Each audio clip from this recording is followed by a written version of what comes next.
KTO Radio présente À haute voix, la lecture intégrale des œuvres spirituelles majeures. Aujourd'hui, Charles de Foucault de René Bazin.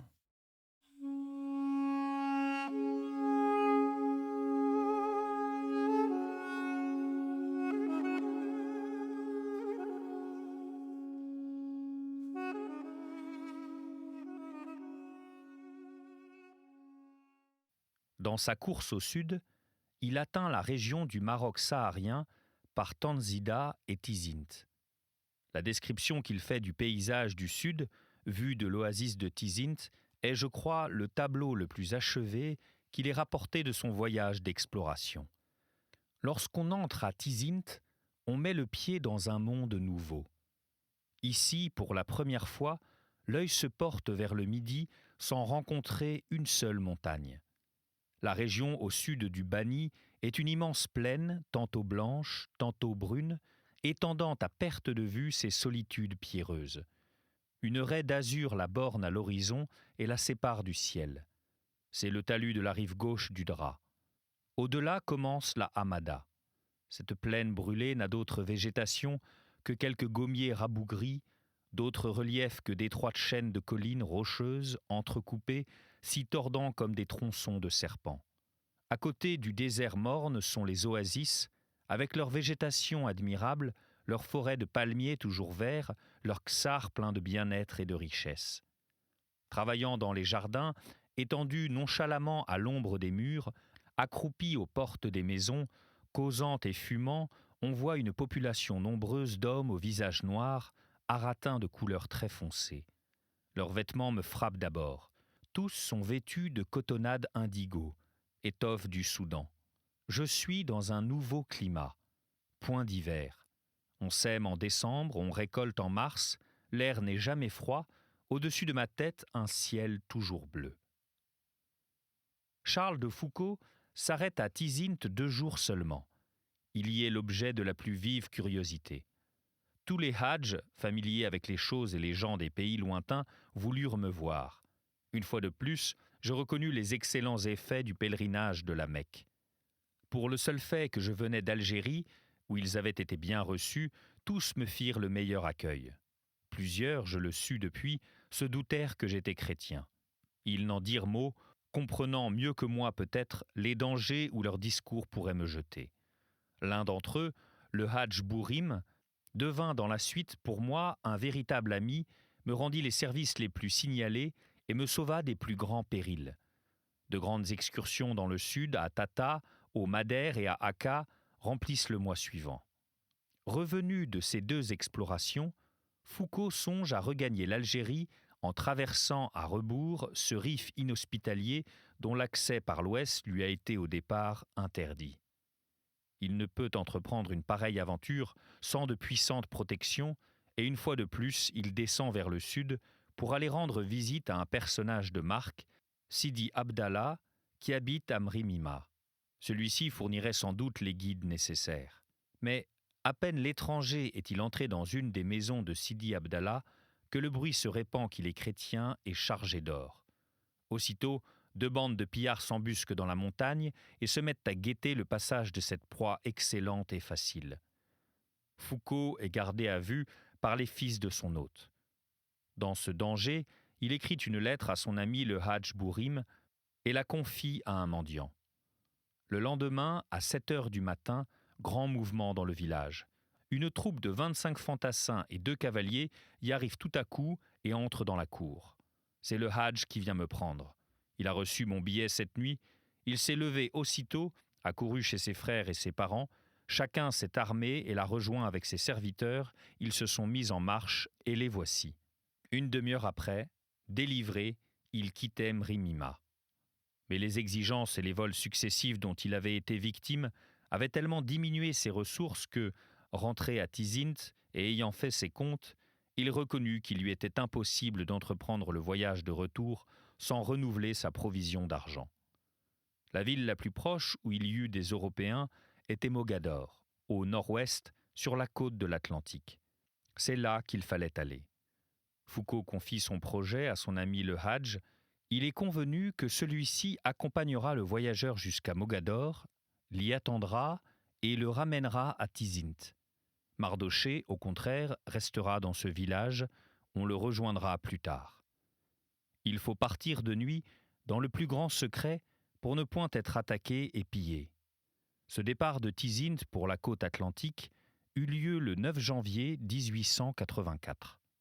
De Mrimina, et justement à une heure des heures vraiment périlleuses de son voyage, Charles de Foucauld avait écrit à sa sœur Marie. Ce n'était pas la première fois qu'il lui écrivait. Comment, par qui fut porté ce billet, écrit sur un petit carré de papier plié et replié de manière à ne pas avoir plus de surface qu'un timbre de quittance, je l'ignore. Quelque caravane a dû s'en charger, la lettre a été reçue, elle était datée de la Zaouïa de Sidi Abdallah Umbarek, 1er janvier. Bonne année, ma bonne Mimi. Si seulement je pouvais te faire savoir en ce jour que je vais bien, que je ne cours aucun danger. Si tu savais combien je suis triste en pensant que tu es probablement sans nouvelles de moi depuis longtemps, inquiète sur mon sort et que ce jour, qui est une fête pour tant de gens, est pour toi un jour plus triste que les autres. À cette époque, où chacun reçoit des lettres de ses parents, de ses amis, toi seul n'en reçois pas du seul très proche que tu es au monde. Je sais combien tu dois être triste et que tu dois avoir le cœur bien gros. Peut-être me trompais-je, Dieu veuille. Peut-être une partie de mes lettres t'est-elle parvenue. Si celle-ci te parvient, ma bonne Mimi, prends confiance, sois sans inquiétude. Je ne cours aucun danger et n'en courrai aucun jusqu'à mon arrivée. Le chemin est long, mais il n'est en aucune façon dangereux. Si le mauvais temps qui retarde ma marche depuis 1 mois et demi continue, je serai encore 3 bons mois à revenir. Si je trouve les chemins faciles, 2 mois me suffiront. Dieu veuille qu'il en soit ainsi et que je me retrouve bientôt près de toi. À Mogador, où il arrive le 28 janvier, après avoir traversé pendant 3 heures et demie une vaste forêt ombrageant d'immenses pâturages, il va tout droit au consulat de France et se trouve en présence d'un Israélite, secrétaire et traducteur, qui travaillait dans les bureaux et qui s'appelait Zerbib. « Je voudrais voir le consul de France et toucher un chèque sur la Banque d'Angleterre. Je suis le vicomte de Foucauld, officier de cavalerie française. » L'autre, toisant ce piéton crasseux et vêtu de loques, et connaissant les ruses des clients de la porte, le prit fort mal. « Va t'asseoir dehors, le dos au mur.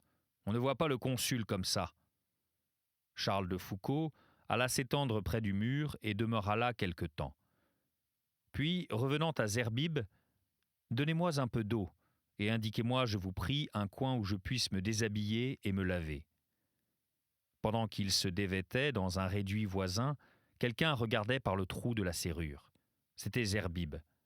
À sa grande stupéfaction, il voit que ce vagabond était porteur d'une quantité d'instruments de physique cachés dans les poches ou les plis des vêtements, l'un après l'autre déposés sur le sol. Après tout, se dit-il, je puis me tromper, et il peut dire vrai. Aussitôt, il va prévenir son chef. Le vicomte de Foucauld est introduit près de M. Montel, chancelier du consulat. La première question qu'il pose est celle-ci. « Avez-vous reçu les lettres que j'ai adressées ici pour ma famille ?» Hélas, de toutes les lettres qu'il a écrites depuis 8 mois, pas une n'est parvenue encore. Il écrit donc sans plus tarder à sa sœur Marie, lui disant d'abord qu'il n'a jamais été 1 minute malade, qu'il n'a jamais couru le moindre danger. Cette assertion n'était pas une parfaite exactitude. Il ajoute que 4 000 francs, sur les 6 000 qu'il avait à sa disposition pour le voyage, ont été dépensés, et qu'il a laissé en réserve 2 000 francs qu'il vient maintenant chercher. En partant, je te disais, je resterai 1 an. Au fond du cœur, je croyais rester au plus 6 mois. Je ne te disais le double que pour que tu ne t'inquiètes pas au cas où mon absence se prolongerait. Et voici que la parole que je te disais se trouve être la vraie. Mon voyage aura duré bien près d'1 an. Voici 8 mois que je suis parti, je vais passer ici 1 mois environ à attendre de tes nouvelles et de l'argent, puis je repartirai pour le sud et je retournerai en Algérie, s'il plaît à Dieu, par le chemin suivant, Mesguita, Dadès, Todra, Ferkla, Xabi esh-Shurfa, Cour de l'Oued Mlouya, Debdou, Oujda, d'où je rentrerai en pays français par l'Ala Marnia. Il me faudra près de 2 mois et demi pour tout cela. Quel bonheur, ma bonne Mimi, aussitôt ma rentrée en Algérie, de prendre le paquebot et de courir auprès de toi. Mon voyage, au point de vue géographique, marche assez bien. Mes instruments sont en bon état, aucun ne s'est détraqué, j'ai visité des pays nouveaux et je rapporte, je crois, quelques renseignements utiles. Au point de vue moral, c'est bien triste. Toujours seul, jamais une personne amie, jamais un chrétien à qui parler. Si tu savais combien je pense à toi, aux bons jours d'autrefois auprès de grand-père, à ceux que nous avons passés auprès de ma tante, et combien toutes ces pensées vous absorbent quand on est aussi isolé que je viens de l'être. C'est surtout Noël et le jour de l'an qui m'ont paru si tristes. Je me rappelais grand-père et l'arbre de Noël et tout ce bon temps de notre enfance. Et au jour de l'an, c'est pour toi que j'étais triste. Et encore, je ne savais pas qu'aucune de mes lettres ne t'était parvenue. Je t'en ai envoyé par messager spécial, je t'en ai envoyé par des caravanes. Chaque fois que j'ai trouvé une occasion de faire partir un mot, je l'ai saisi avec empressement. Et rien n'est arrivé. Ma pauvre Mimi, que tu vas être contente de recevoir de mes nouvelles et que je serai heureux d'avoir des tiennes. Je ne crains qu'une chose, c'est que tu me supplies de terminer là mon voyage et de revenir immédiatement. Je t'en supplie, sois raisonnable. Il ne me faudra relativement que bien peu de temps pour le terminer. Et alors j'aurai fait un beau voyage et accompli ce que je voulais. Quand on part en disant qu'on va faire une chose, il ne faut pas revenir sans l'avoir faite. Dans la fin de la lettre, Charles de Foucauld explique comment l'argent doit être envoyé à Tanger. Un banquier de cette dernière ville écrira à un de ses confrères de Mogador et le voyageur pourra repartir. D'autres lettres à sa sœur racontent avec agrément et vivacité la vie qu'il mène à Mogador. Ce n'est point une vie oisive ou simplement de repos. Je suis jusqu'au cou dans mes longitudes, écrit-il le 8 février. Je travaille du matin au soir et une partie de la nuit. C'est 100 fois plus émouvant que le voyage même, car là est le résultat. S'il n'est pas bon, c'est 8 mois de peine et de travail perdus, mais j'espère qu'il sera présentable. Je suis ici merveilleusement pour travailler. Je loge dans un hôtel-pension arrangé à l'européenne, mais tenu par des juifs espagnols. J'y ai une chambre convenable, où je me tiens toute la journée et j'y dîne le soir. Je ne sors qu'une fois par jour pour aller déjeuner chez le seul Français de Mogador, M. Montel, chancelier du consulat. Le consul est absent. Je suis bien content de me retrouver chaque jour pendant 2 ou 3 heures dans un intérieur français. 14 février. Je passe mon temps de la façon la plus uniforme du monde. De 7h à 11h du matin, je travaille. De 11h à 1h, je vais déjeuner chez le chancelier. À 1h, je me remets à la besogne. Je dîne à 7h à ma pension, puis je me remets à travailler jusqu'à 1h du matin environ. En fait de visite, je n'en fais aucune, puisqu'il n'y a personne à voir. J'en reçois une chaque jour, celle du nègre qui commande l'escorte par laquelle je me suis fait accompagner. Ne te figure pas qu'elle soit énorme. Elle se composait de 3 hommes au départ et n'est plus que de 2, le troisième qui était un esclave du dit nègre ayant été vendu ces jours-ci par son maître. Ceux qui restent attendent patiemment, ou plutôt un peu impatiemment, le moment où je me remettrai en route. Chaque jour, le chef, le nègre, un cheikh de Tizint, vient me rendre compte de l'état des hommes et des mules, me raconter ce qu'il a fait et prendre l'argent de la journée. C'est une causerie et une leçon d'arabe. Je tiens beaucoup à ce qu'on ne me remarque pas trop pour que le gouvernement marocain n'ait pas vent de mes projets et ne cherche pas à créer des obstacles sur ma route. Sa politique, depuis de longues années, est d'empêcher par tous les moyens possibles les Européens de voyager dans l'intérieur de l'Empire. 7 mars 1884. Les lettres tardent bien, ma bonne Mimi. Je crois à chaque instant voir arriver un courrier, mais rien. Toujours rien. Pourtant, voici 35 jours aujourd'hui que sont parties mes premières lettres. Je demeure toujours dans le même hôtel juif. La colonie française est ici très peu nombreuse. Le consul, le chancelier et sa femme, un négociant et sa femme, un missionnaire anglican nationalisé français, un médecin alsacien. Le missionnaire est un homme fort aimable et fort comme il faut. Il est marié et a presque toujours des amis d'Europe dans sa maison. Il s'y trouve en ce moment une jeune Anglaise très bien, parlant parfaitement le français. Je trouve très agréable d'aller de temps en temps passer la soirée dans cette maison où j'entends chanter le lac et surtout l'envoi de fleurs qui me rappelle un bienheureux temps, mais qu'il est loin déjà. Cependant, sitôt qu'arriveront vos lettres, je me sauverai au galop vers le sud. » Charles de Foucauld, dans une lettre, prétend ne pas savoir dessiner. Si l'on ouvre la reconnaissance au Maroc, on trouvera en sous-titre « Ouvrage illustré de 4 gravures et de 101 dessins d'après les croquis de l'auteur ». Ces dessins, quelques traits à la plume mais composés avec un sentiment très sûr du paysage, mais tracés avec un évident scrupule d'exactitude, ajoutent singulièrement à la beauté de l'ouvrage et offrent du chemin à l'imagination. Sans doute, on voudrait voir la vraie couleur de ces roches, de ces montagnes, de ce désert, de ces palmeraies au bord d'un oued, mais si imparfaite que soit une simple illustration au trait, elle suffit pour guider nos yeux qui se souviennent aussitôt et l'emplissent de lumière. L'argent reçu, Foucauld avec le Hadj Bourim repart de Mogador pour Tizint le 14 mars 1884 par une route différente de celle qu'il a parcourue à l'aller.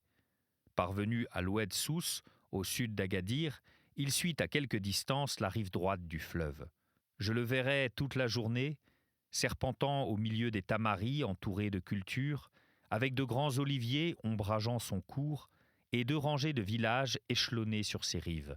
Le fleuve, avec sa bordure de champs, d'arbres et d'habitations, forme une large bande verte se déroulant au milieu de la plaine, 10 mètres au-dessus du niveau général. Un talus à pente de 50% relie la dépression au sol environnant. Je marche au nord du talus, dans la plaine du Souss. C'est une surface immense, unie comme une glace au sol de terre rouge, sans une pierre. Elle s'étend entre le Grand et le Petit Atlas. Sa largeur est ici de 40 km. La vallée du Souss demeurera la même durant les 3 jours que je vais la remonter. Pleine d'une fertilité merveilleuse, enfermée entre 2 longues chaînes, dont l'une moins élevée et à crête uniforme, borde au sud l'horizon d'une ligne brune, tandis que l'autre, s'élançant dans les nuages, élève à pic au-dessus de la campagne ses massifs gigantesques aux flancs bleuâtres, aux cimes blanches. Le 31 mars 1884, le voyageur était de retour dans la région de Tizint, où le rabbin Mardoché l'attendait. Il ne se dirigea pas immédiatement au nord-est. Personne ne voulut accepter de l'accompagner dans la contrée où il chercha d'abord à entrer. Force lui fut de repasser par Tazenact. Nous savons désormais quelle était la manière de voyager de Charles de Foucauld, l'endurance et le courage qu'il montra, et de quel esprit de savant et de poète il fit preuve en écrivant ses souvenirs. Il ne me reste donc qu'à relever quelques noms sur cette route de retour qui fut rapidement parcourue. De Tazenact, il se rendit au Mesguita, puis au Dadès, puis à Xabi esh-Shurfa. En route, il est retenu 2 jours par de grandes pluies. Le 8 mai, il passe à gué la Mlouya, le plus large courant d'eau semble-t-il qu'il ait traversé, puisque la reconnaissance au Maroc note ici 35 mètres de large et 1,20 mètre de profondeur. Les dernières étapes le conduisent à Debdou, premier point faisant un commerce régulier avec l'Algérie. Le voyageur n'a plus un centime. Heureusement, il se trouve à 4 journées de marche seulement de l'Ala-Marnia, il vend ses mules, se procure ainsi de quoi en louer d'autres, et, parti d'Oujda à 7 heures du matin, le 23 mai, arrive en terre française à 10 heures et bientôt après à l'Ala-Marnia où il quitte Mardoché. À la suite de la reconnaissance au Maroc, Charles de Foucauld a rédigé, avec cet esprit méthodique si remarquable déjà dans le récit même du voyage, une seconde partie qu'il intitule « Renseignements ». Dans cette partie toute scientifique sont rassemblés les détails que le voyageur a pu observer ou recueillir sur les rivières et leurs affluents, les tribus et leurs divisions, le nombre de fusils et de chevaux dont elles disposent, les routes, celles qu'il a suivies et celles dont on lui a parlé, avec l'indication de la durée des étapes, sorte de guide que les chefs de nos troupes opérant au Maroc ont consulté et consultent encore aujourd'hui. Vers la fin, se trouve un appendice sur les Israélites au Maroc, études sociales et statistiques, puis la liste des observations astronomiques faites au cours du voyage, le tableau des latitudes et longitudes, les observations météorologiques et un index des noms géographiques contenus dans le volume et dans l'atlas. Un an après le retour de Charles de Foucault en terre française, le 24 avril 1895, on lisait à la Société de géographie de Paris un rapport de Duveyrier sur la reconnaissance au Maroc dont il avait étudié le manuscrit.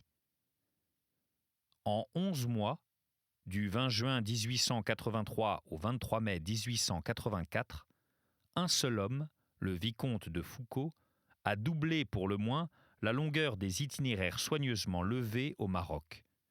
Il a repris, en les perfectionnant, 689 kilomètres des travaux de ses devanciers et il y a ajouté 2250 kilomètres nouveaux.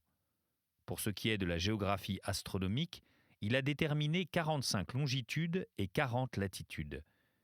Et, là où nous ne possédions que des altitudes se chiffrant par quelques dizaines, il nous en rapporte 3000. C'est vraiment, vous le comprenez, une ère nouvelle qui s'ouvre grâce à M. de Foucault, et on ne sait ce qu'il faut le plus admirer, ou de ses résultats si beaux et si utiles, ou du dévouement, du courage et de l'abnégation ascétique, grâce auxquels ce jeune officier français les a obtenus. Duveyrier indique ensuite quelles sont les parties du voyage qui peuvent justement porter le nom de découverte. Elles sont nombreuses et importantes.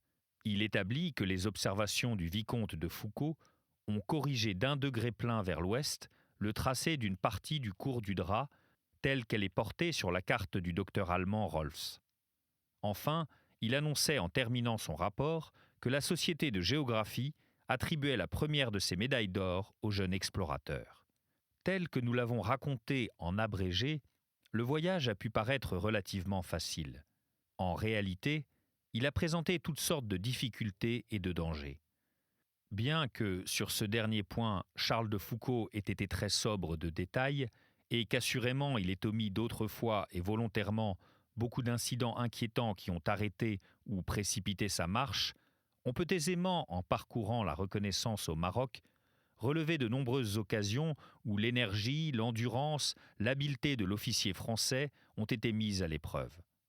Par exemple, le 26 octobre 1883, le chef d'une caravane, rencontré en chemin, propose aux gens de l'escorte de piller de concert le voyageur et de partager le butin. Le 7 avril 1884, l'hôte de Charles de Foucault lui déclare qu'il le reçoit volontiers sur la recommandation d'un ami, mais que si lui, Abdallah ou ses fils avaient découvert dans la campagne ce juif accompagné d'une si faible escorte, ils l'eussent indubitablement pillé. Le 12 mai, le voyageur qui prenait des notes et marchait en tête de la caravane est tout à coup tiré en arrière et jeté à bas de sa monture par 2 de ses guides qui le volent de son argent et de tous les objets qui leur parurent avoir une valeur. Bien plus, pendant 1 jour et demi, ces voleurs pressèrent le 3e guide de les laisser tuer Charles de Foucault, qui ne perdrait pas un mot de leur conversation. Il faut ajouter, à l'honneur de Mardochée, que le rabbin ce jour-là se porta au secours de son compagnon, mais il fut vite écarté. Ces quelques traits, d'autres que j'ai cités, d'autres qu'on peut deviner entre les lignes, mais surtout sa ténacité à poursuivre sa route malgré des obstacles de toute nature, son refus d'interrompre le voyage à Mogador et de revenir en France directement, sa patience devant l'injure, sa fidélité à prendre quotidiennement, en marche ou au repos, toujours au péril de sa vie, des notes et des croquis, la promptitude à discerner les dispositions secrètes d'esprit si différents du sien, une telle puissance de volonté dans la solitude morale, un régime si austère, un travail si soutenu, révèlent chez ce jeune homme une maîtrise de soi que le passé n'annonçait guère. Lui-même, il l'a reconnu plus tard, et il l'a dit que les 8 mois de campagne contre Bou Hamama l'avaient bien changé.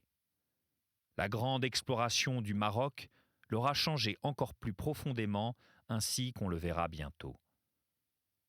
Ce qu'il faut dire en achevant ce chapitre, c'est que jamais Charles de Foucault n'oubliera le Maroc. Une seule fois, il semblera tout près d'y rentrer. Il se réjouira dans son cœur à la pensée de parcourir librement ce pays où la France est enfin venue, et avec elle une espérance de relèvement, de justice, d'amitié pour le peuple assis à l'ombre de la mort. Bientôt, le projet de mission qu'il n'avait ni inspiré ni hâté sera abandonné et tombera parmi les bonnes intentions politiques qui n'ont point trouvé d'homme fort pour les défendre. Mais toute sa vie, l'officier, devenu prêtre, demeurera à la disposition du Maroc. Il s'établira en 1901 presque à la frontière de cet État. Il notera sur ses carnets, avec un bonheur qu'on devine, les visites des Marocains qu'il a reçus. Dans ses conversations, dans ses lettres, surtout dans sa prière où les infortunes de tant de nations trouveront place, il ne cessera de nommer le Maroc. Il se sentira pour les tribus qu'il a visitées, pour le connu et l'inconnu de cette terre de sa jeunesse, une amitié renouvelée et grandissante. Car ce n'est plus seulement le géographe, l'artiste aux yeux clairs, le Français toujours songeant à la vocation de la France, qui aimera l'empire du Maghreb. Ce sera le prêtre, ému d'une compassion fraternelle, et qui écrira un soir de décembre « Je pense tant au Maroc, depuis quelque temps, à ce Maroc où 10 millions d'habitants n'ont ni un prêtre ni un autel, où la nuit de Noël se passera sans messe et sans prière. » C'était À Haute Voix, une émission de KTO Radio. Aujourd'hui, Charles de Foucault, de René Bazin. Lecture, Fitzgerald Berton. Captation et réalisation, Aymeric Plouinec et Thibaut Dagalier. Une émission disponible en podcast sur ktoradio.com et sur l'application KTO Radio.